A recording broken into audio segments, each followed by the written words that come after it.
Greetings everyone, in today's video I will show you how to get a code section to Wix website. Before you get started, please subscribe our YouTube channel.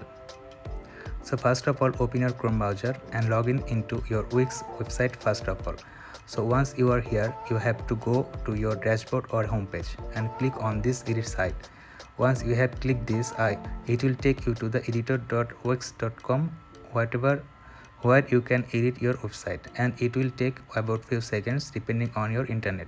So once you are here, you have to click on this plus icon on the left side of it and simply search it course and hit enter, and here you will find couple of different courses.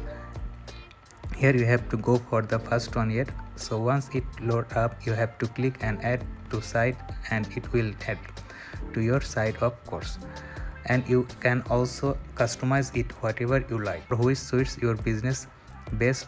So this is the video for today. Thanks for watching this.